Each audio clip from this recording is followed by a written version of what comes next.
Tonight we will continue the series on marriage, divorce, and remarriage. And this will be the last in the series that we're presenting at this time.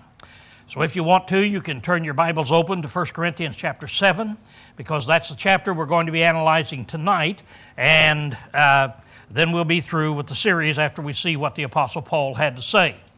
Now, very little reviewing tonight that I'm going to give, but I will call your attention to the fact that God's teaching for God's people have always been the same. We have seen that the teaching of Moses, the teaching of Jesus, and the teaching of Paul concerning the people of God are all the same thing. However, there are some new teachings by the apostles. Now, we've learned this as we learned in John chapter 16, verse 12, very important verse for us to keep in mind. And here it says, I have yet many things to say unto you, but you cannot bear them now. Howbeit, when He, the Spirit of truth, is come, He shall guide you into all the truth. So Jesus Himself said at the end of His service here on earth, He said, now, I haven't taught you everything. There are many things that I haven't taught you, and the fact is, you couldn't bear them now. You're not of the disposition or the capability of understanding and bearing them now. Howbeit, when the Holy Spirit comes upon you, as it did in Acts 2, then He says, He will guide you into all the truth. So tonight, we're going to be able to see some of those things that the Holy Spirit guided the apostles in that Jesus had not taught them about. Some of these new things.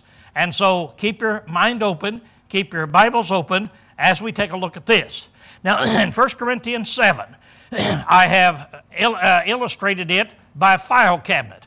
I've just done this to kind of give us something to grasp a hold of as far as an example is concerned. That in here, the Apostle Paul is writing, and he says, now concerning the things whereof you have written. So they have written Paul and asked him some questions. He's answering these questions. The entire chapter is on the subject of marriage.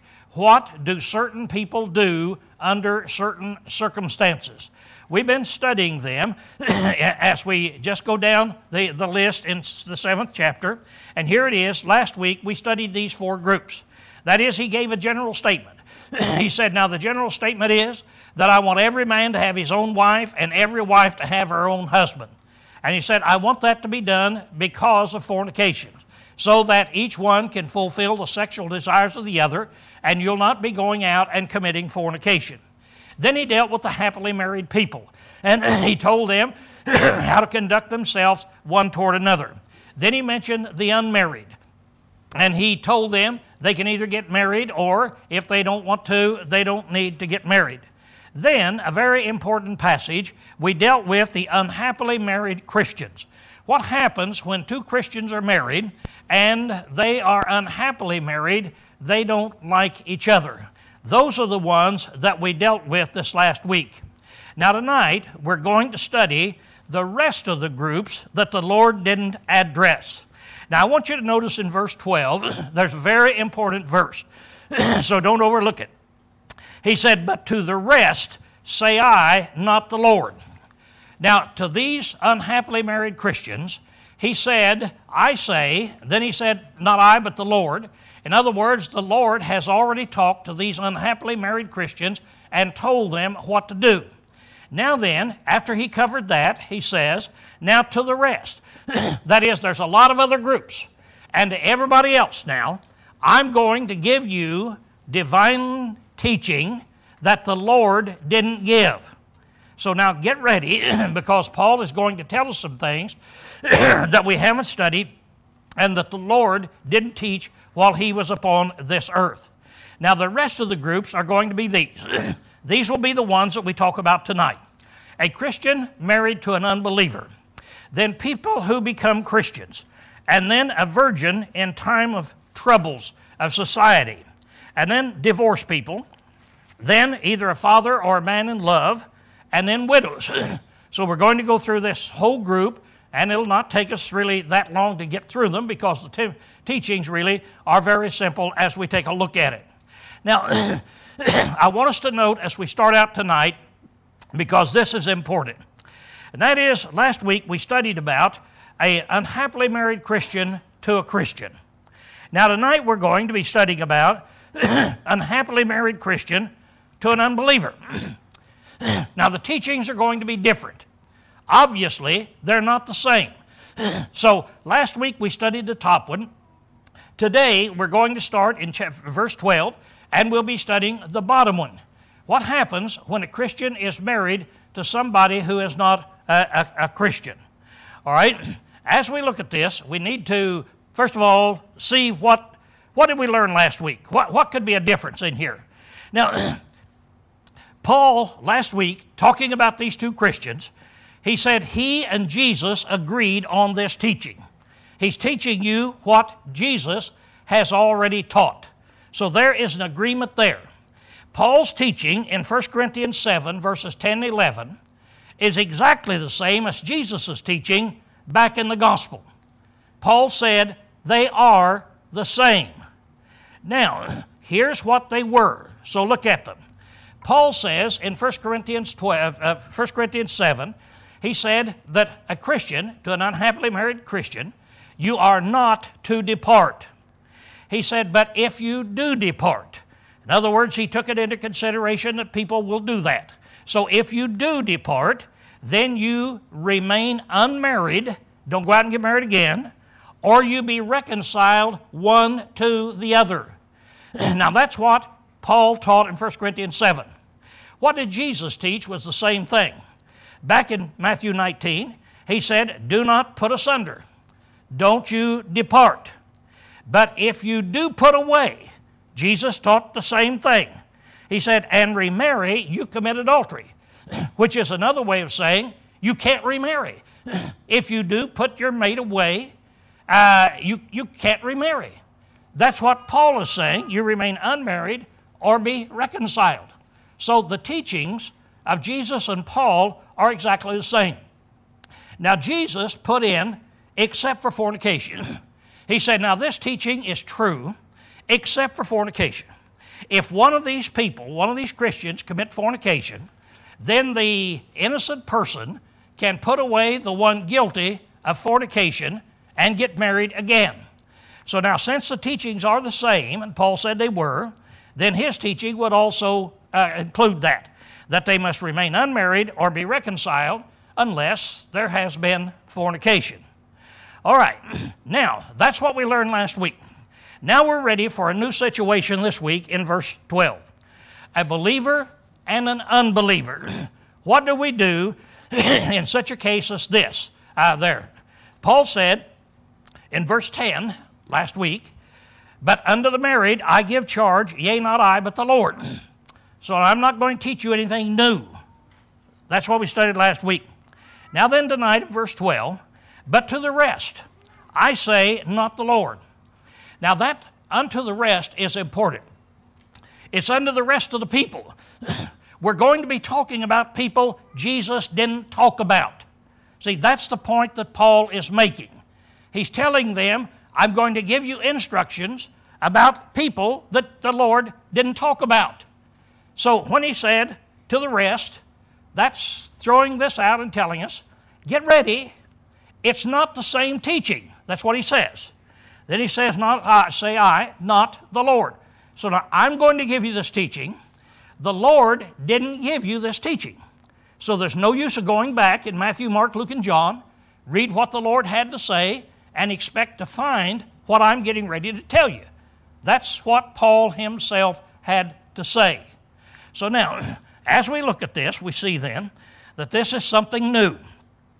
Remember Jesus himself said, I have yet many things to say unto you, but you cannot bear them now.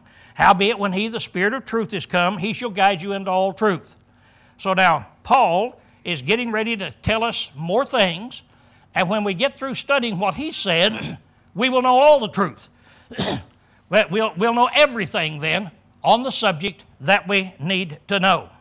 So, Paul gives a new command over here under the Christian age to people who are believers married to unbelievers. And keep in mind, back when Jesus was teaching under the law of Moses, he didn't speak about this situation I want us to see that very, very clearly. Now, one might say, why is Paul talking about this?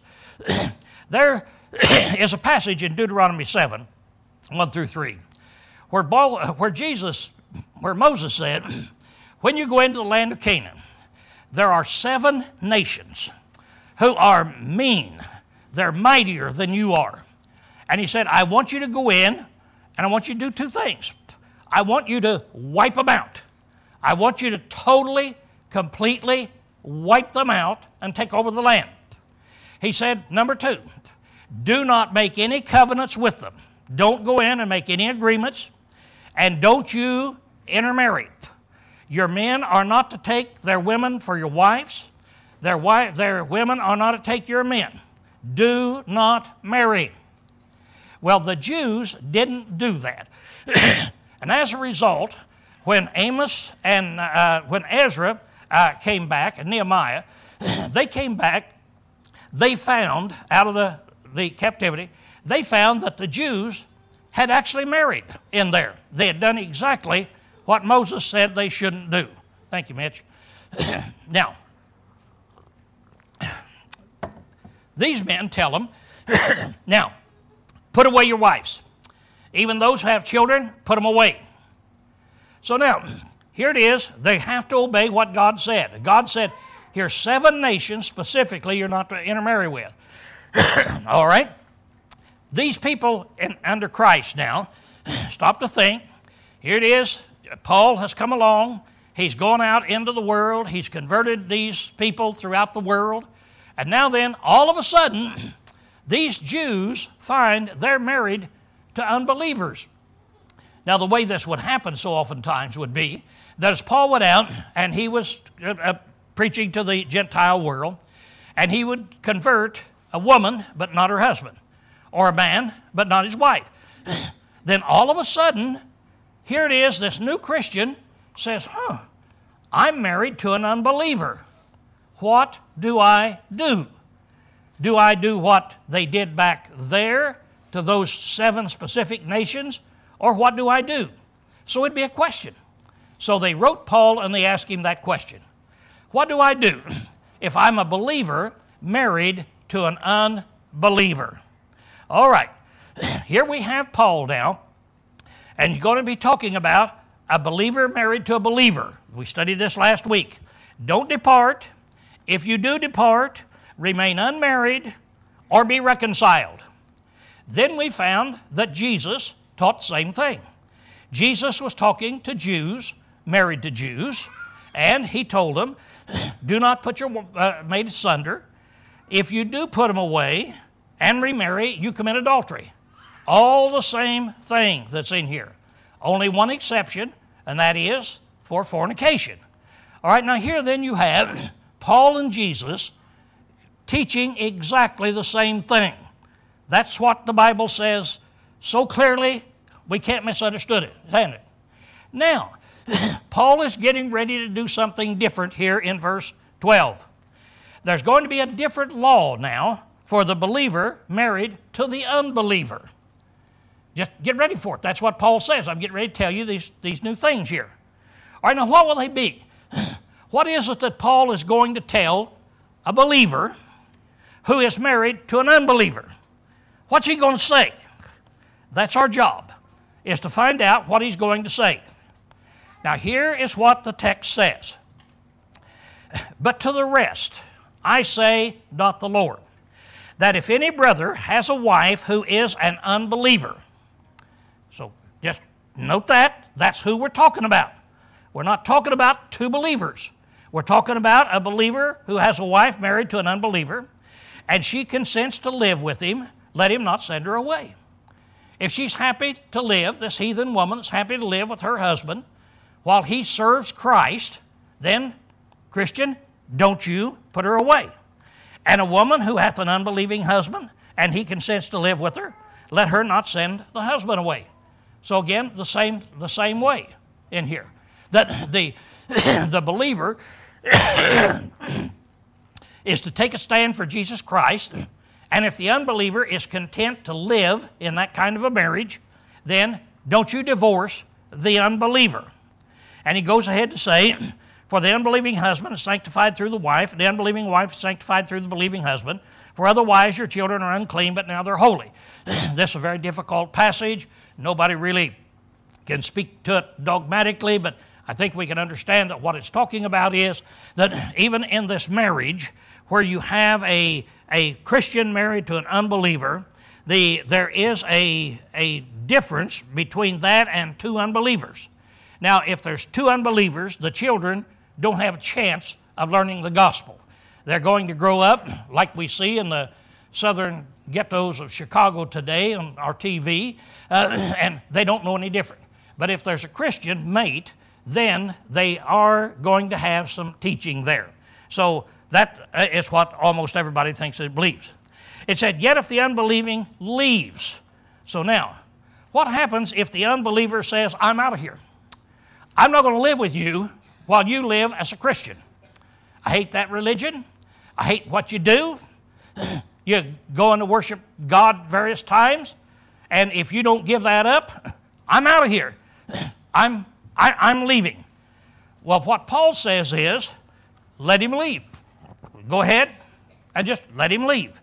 The brother or the sister is not under bondage in such cases. Now, in these cases of where an unbeliever leaves, the brother or sister is not under bondage.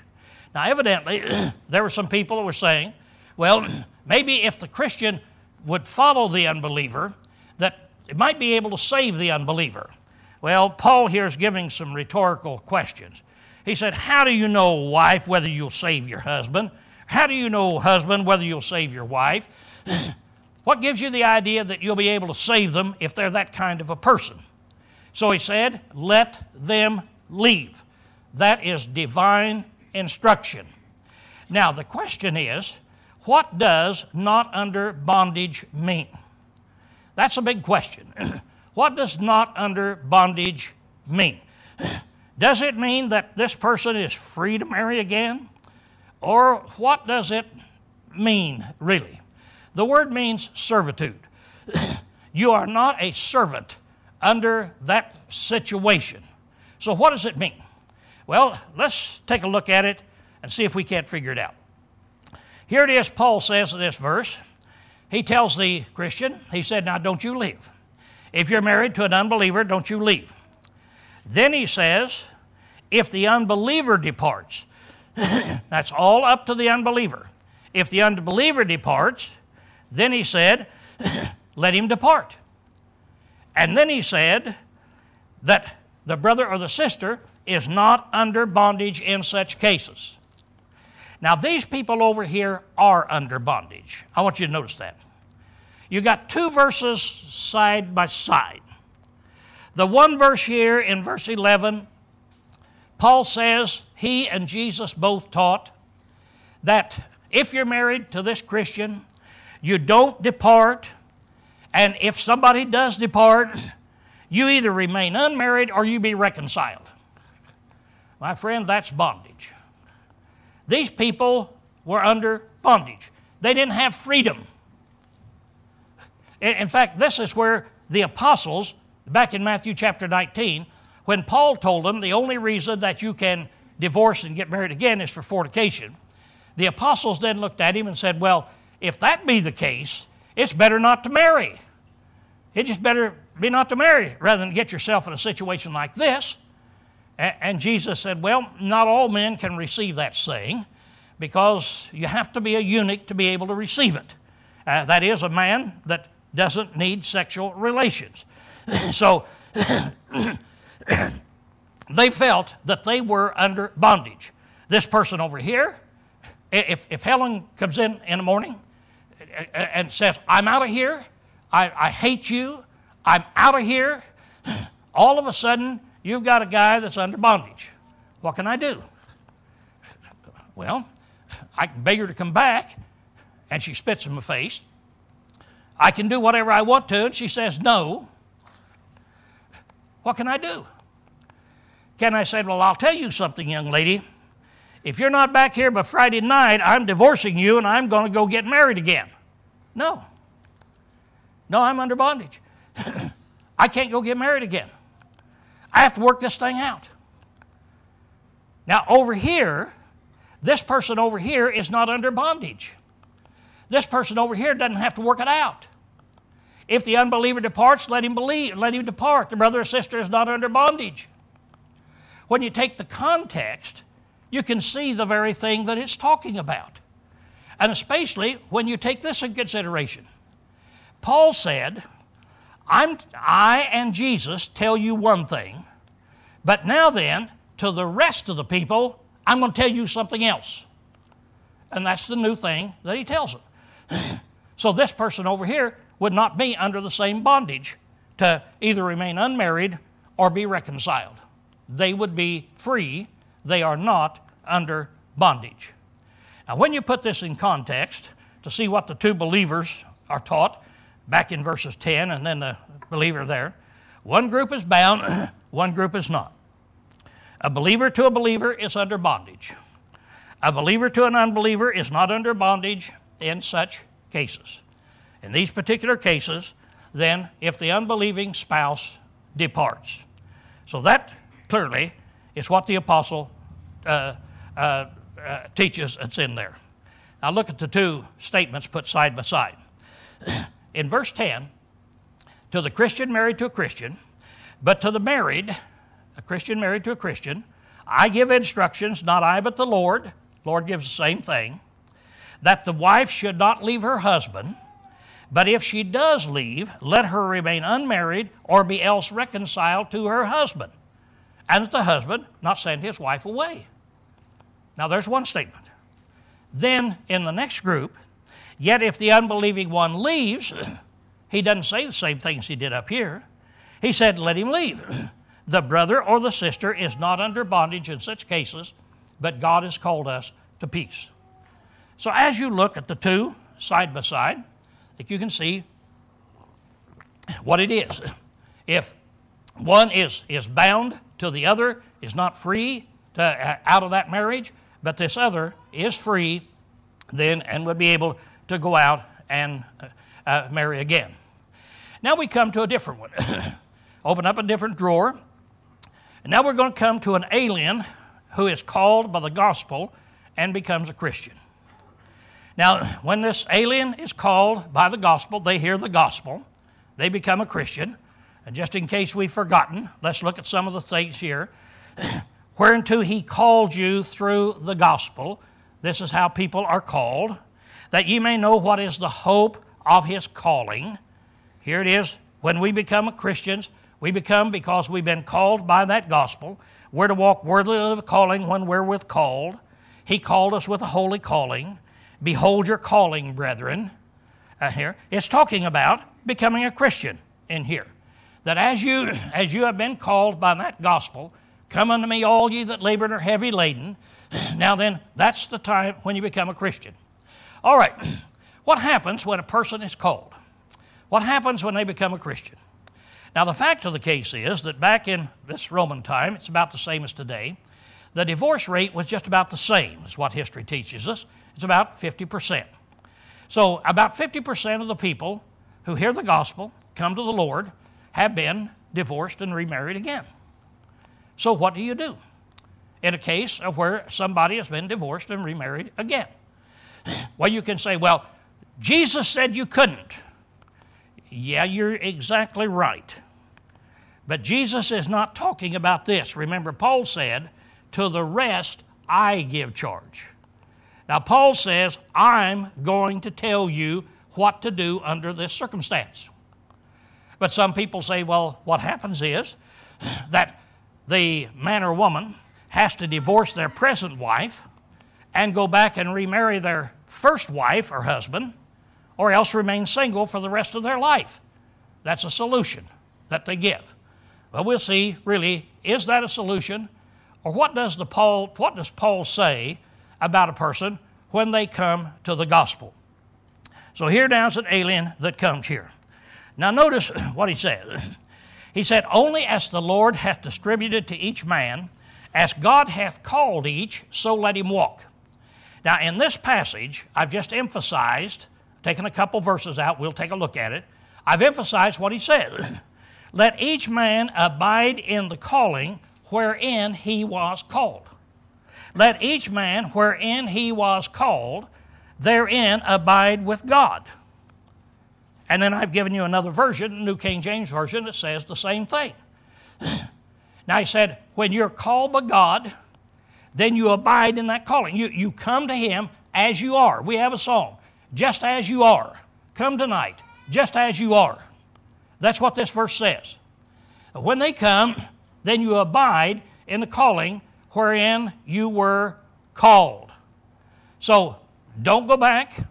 Don't try to undo all the mistakes you've made.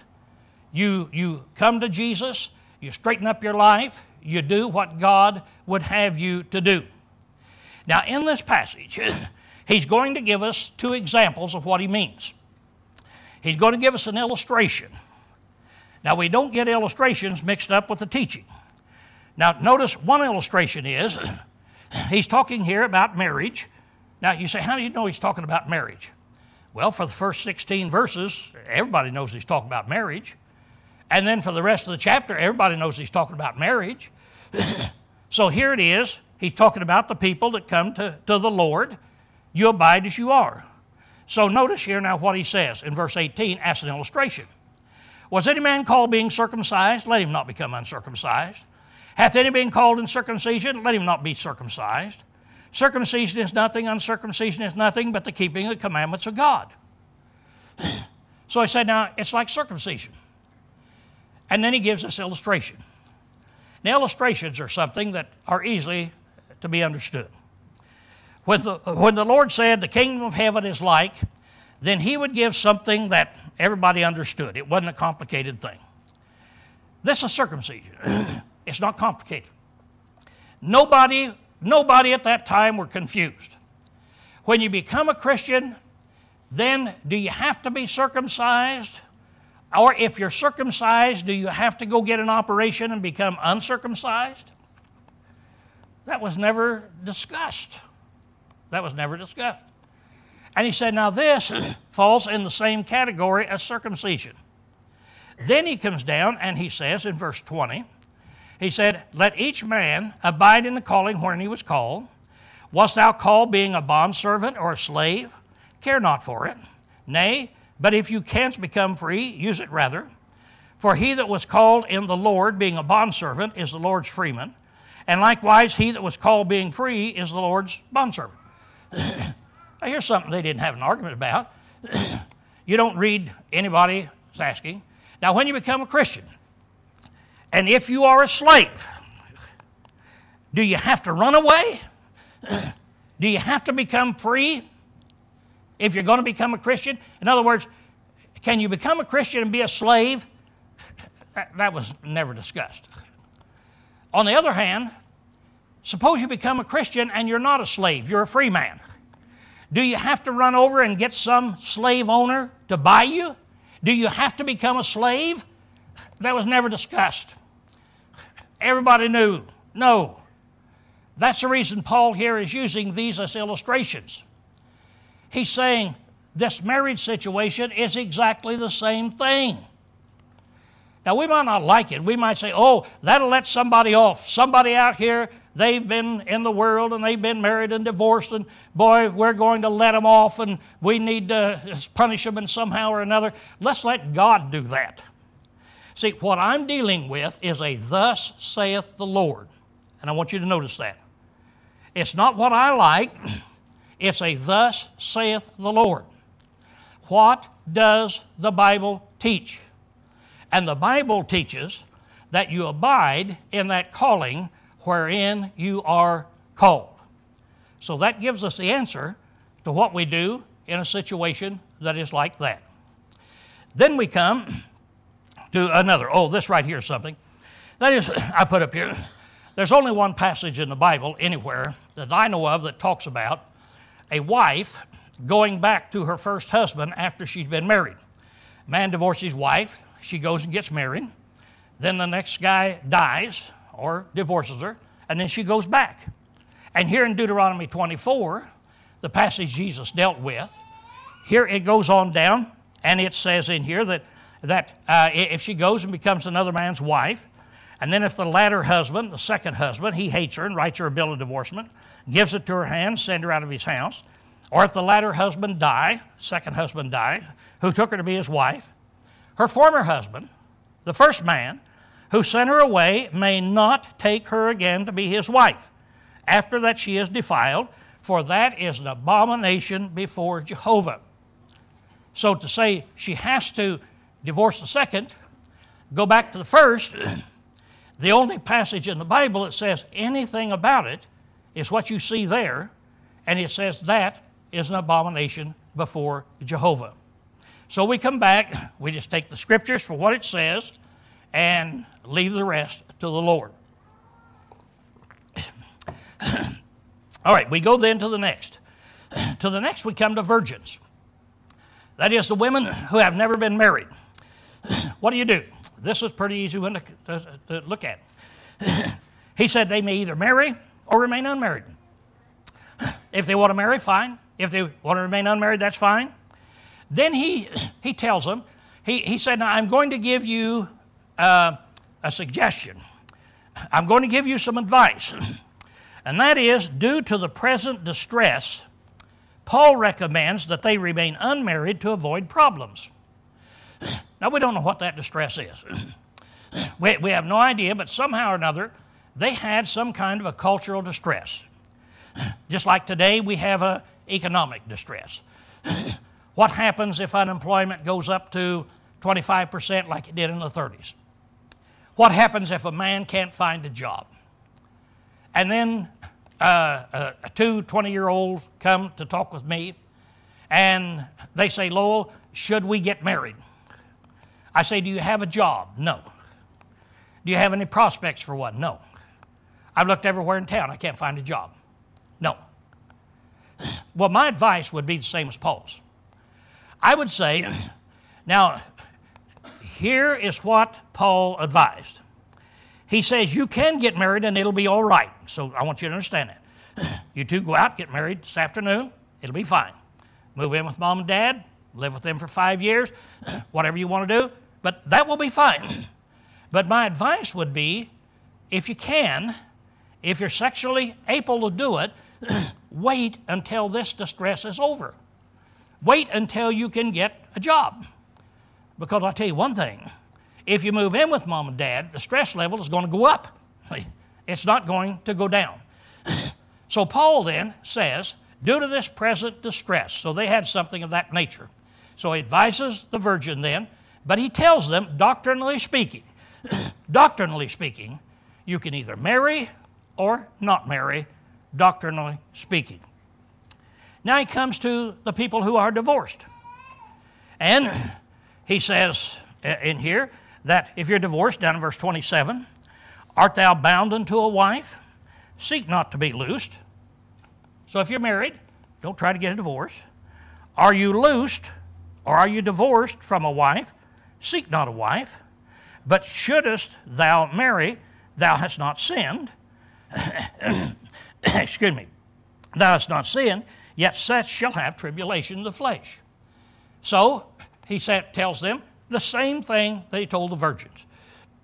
He says, if you are divorced, you will not sin if you get married, but you will have problems if you do. So he gives them exactly the same advice. Now somebody says, what about if they're two Christians and they're divorced one from the other? They got divorced last year. Are you telling me then this verse says they can go out and get married? Hold it. Whoa, whoa, whoa.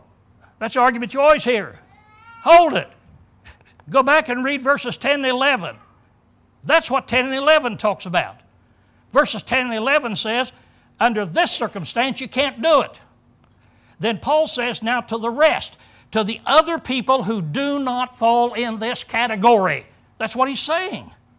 If you do not fall in this category, then you can go ahead and you can do that, see? Then, after that, he's going to talk about the widows here. Now, by the way, before we talk about the widows,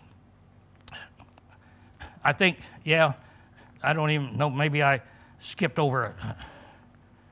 No, I didn't. Okay, let me give you Let me give you a group that I see that I didn't put on here. And I don't know how I missed this. But he says down here now, starting in verse 36. Down in verse 36, he talks about either a father of a young lady or her, what we would call her fiancé, somebody that she's engaged to, somebody who's going with her. And he's going to say, here's what you do.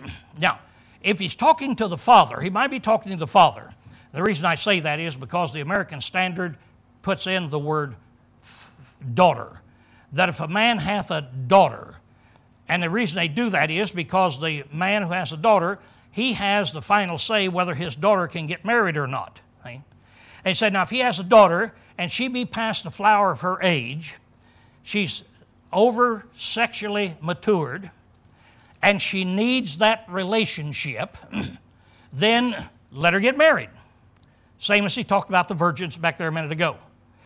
Or on the other hand, as other translators translate it, they leave out the word daughter, and I think rightly so. I think that what he's talking about is that, now suppose you're a young man, and you are, they didn't have engagements then, but you are what we call engaged. You are going together. You're both sexually mature. You're past the flower of your age. And you find that you're not behaving yourself seemly. You're not, he can't keep his hands off of her. What do? Go ahead and get married. In a case like that, he says, go ahead and get married. You haven't sinned. So, she would be just exactly like the virgin that we talked about there a minute ago. Now then we come down to the last, and that's the widows. Now, a widow is free to marry whomsoever she will, only in the Lord. It's the same instruction to the virgins and the ones loose during this present time of distress, that if you can stay unmarried, you'll have less trouble, but if you do get married, that's fine also. Paul gave this same instruction in 1 Corinthians 7, where he said, but if the husband die, she is free from the law, so that she is no adulteress, though she be joined to another man. Here in 1 Corinthians 7, we get down to verse 39. A wife is bound for so long a time as her husband liveth. But if the husband be dead, she is free to be married to whomsoever she will, only in the Lord. But she is happier if she abides, as I, after my judgment. And I think I also have the Spirit. So there you have them all. Everything that the Bible teaches, every group of people that it teaches on the subject of marriage that's in there. So, the last chart, let each man have his own wife, each woman have her own husband. We have looked at all these different situations, every conceivable situation of which the Bible talks about. And the thing that I want to close it with is just this. And that is, I want you to see, I've given you book, chapter, and verse for every relationship that we've talked about. Should you be here tonight and you understand that your life is not right with God, if you need to be washed in the precious blood of His Son, would you respond while we stand and while we sing this song?